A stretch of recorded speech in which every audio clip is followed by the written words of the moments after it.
Bonjour à tous, dans cette vidéo nous allons parler des matchs de mardi. La semaine de football en milieu de semaine commence et elle s'annonce plutôt intense et riche en matchs. Dans cette vidéo nous allons analyser trois rencontres de la journée. Comme d'habitude il s'agira des matchs les plus importants. Pour moi il s'agit de Brighton-Chelsea en première ligue anglaise, du match de Liga espagnole entre le Real Madrid et Alaves et il y aura la Coupe d'Italie avec l'Inter qui affrontera Como. Avant de commencer la vidéo, je voudrais dire quelques mots à propos de mes pronostics. Dimanche, j'ai été surpris par la réaction de beaucoup de gens à ce sujet. Ce jour-là, j'avais sélectionné trois rencontres où j'attendais une potentielle surprise. Il s'agissait de matchs impliquant des équipes qui avaient joué en Ligue des Champions. J'ai misé partout sur de Broscott. Et bien sûr, l'un des matchs, ce n'est pas qu'il ait vraiment explosé, mais il s'est déroulé exactement comme je l'avais dit. C'est-à-dire que Lyon a effectivement gagné contre le PSG. Comme d'habitude, les gens critiquent beaucoup. Ils sont jamais d'accord avec un avis alternatif ou inhabituel. Et cela confirme une fois de plus que la majorité se trompe généralement dans ses jugements, dans leurs opinions et déclarations concernant les personnes qui expriment ou font des choses non conventionnelles.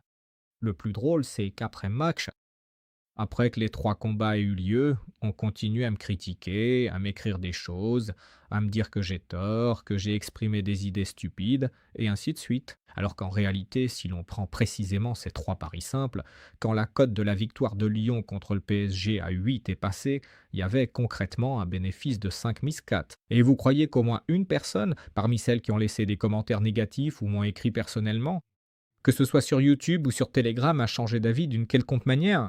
Bien sûr que non. Ils n'ont tout simplement jamais le courage d'admettre que quelqu'un d'autre avait raison, et pas eux en particulier.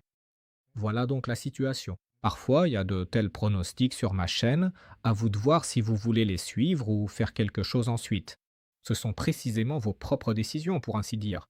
Pour ma part, je ne fais qu'exprimer les miennes. Vous avez bien sûr le droit d'avoir votre opinion et de critiquer, oui, mais c'est toujours intéressant d'observer vos actions par la suite, surtout quand vous restez silencieux. Personnellement, ça m'amuse en ce moment. Donc on continue, bon visionnage à tous, et on commence aujourd'hui. Commençons par un match de la Première Ligue anglaise où Brighton recevra Chelsea sur son terrain. En ce qui concerne le match d'aujourd'hui, Brighton apparaît comme l'équipe la plus intéressante du point de vue du favoritisme. Mais on voit que selon les cotes, ils ont été évalués à peu près à égalité, plus ou moins à égalité. En principe, on peut être d'accord avec ça, car l'équipe de Chelsea montre une certaine instabilité, un manque de constance, notamment dans le jeu au milieu de terrain et en défense. J'en ai parlé et j'ai insisté là-dessus lors du match contre Tottenham, où ils étaient favoris à l'extérieur. Et en fait, l'équipe n'a pas montré son meilleur football, oui, mais justement, elle a profité des problèmes défensifs de Tottenham et Tottenham a également profité des problèmes de Brighton. Même si, il faut le dire, Tottenham a été un peu plus intéressant dans le jeu. En ce qui concerne le Chelsea d'aujourd'hui, on observe des problèmes au centre du terrain et sur la ligne d'attaque. Il va manquer certains joueurs. Mais en ce qui concerne la globalité du jeu, même lors de certains matchs ratés de Chelsea récemment, je ne dirais pas que tout va très mal pour l'équipe de Russonior. Et vraiment, si l'on parle précisément du potentiel offensif, et qu'ils ont à certains moments failli justement sur la ligne d'attaque. En défense, là, c'est vraiment le chaos et l'horreur. De ce point de vue, l'équipe donne vraiment une très mauvaise impression. Mais en termes de statistiques offensives, ils n'ont pas marqué autant de buts qu'ils auraient dû, si l'on regarde le jeu réel qui se déroulait sur le terrain. C'est pourquoi, personnellement, je trouve que Chelsea s'en sort plutôt bien dans ce match, du point de vue de la perspective offensive.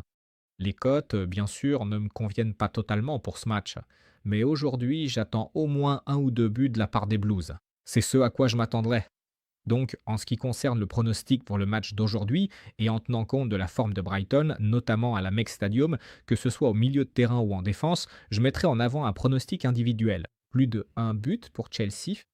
Le prochain match de la journée continue pour nous. Liga espagnole, 33e journée, le Real Madrid recevra Alaves sur son terrain. En ce qui concerne ce match, le Real, pour le dire modestement, est le favori. Mais le Real a joué auparavant en Ligue des Champions 2 matchs contre le Bayern, où ils ont dépensé beaucoup d'énergie.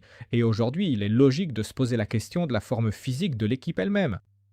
Parce que si l'on se base sur les derniers matchs, il est vrai qu'ils étaient vraiment très fatigués. Et il peut aussi y avoir ici un facteur de fatigue morale accumulée, car le Real Madrid a été sérieusement exposé à la critique, y compris de la part de la direction. Et puis, la pression, elle n'a probablement pas disparu. La question est de savoir si cette pression va se transformer en une forme de responsabilité, où l'équipe jouera beaucoup mieux, avec plus de motivation, notamment lors des prochains matchs, et essaiera en partie de se racheter, de finir la saison la tête haute, ou si cela va continuer. C'est justement cette situation que nous avons observée lors des derniers matchs. Même si, en parlant strictement du jeu en lui-même, je ne critiquerais vraiment que pour les matchs qui ont eu lieu en Ligue espagnole, mais logiquement, c'était compréhensible pourquoi cela se passait ainsi, car le Real était concentré sur la Ligue des Champions, surtout après que leur chance de lutter pour la Liga espagnole se soit considérablement réduite.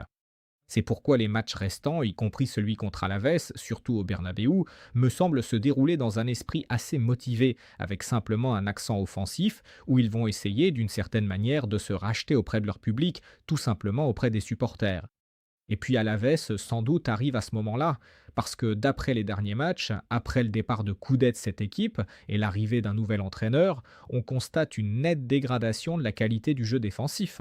On voit que l'orientation du jeu est passée d'un style extrêmement pragmatique à quelque chose de plus offensif, et cela se traduit par un nombre assez important de problèmes en défense. Je ne sais pas comment évaluer Alaves aujourd'hui. En ce qui concerne le potentiel offensif, notamment face au Real, il faut dire qu'Alaves a effectivement marqué beaucoup de buts lors des derniers matchs, mais la plupart des équipes affrontées étaient extrêmement instables.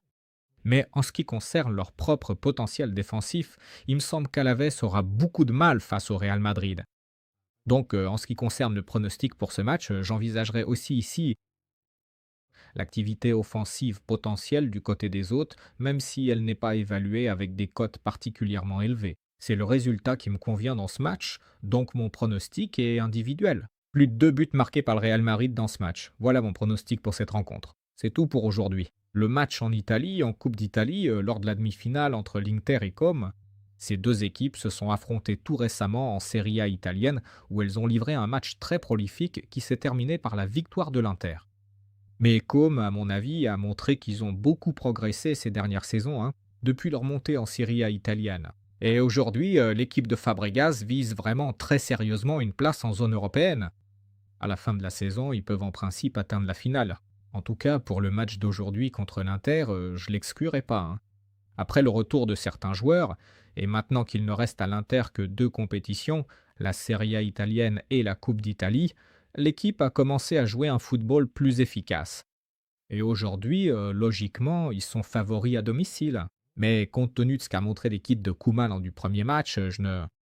enfin celui qui a eu Noressin, dans le cadre de la Serie A italienne, je n'irai pas jusqu'à considérer qui que ce soit ici comme un véritable outsider, car même en termes d'effectifs, ils jouent un football plutôt correct, ils sont bien organisés sur le terrain, et c'est l'équipe de Fabregas.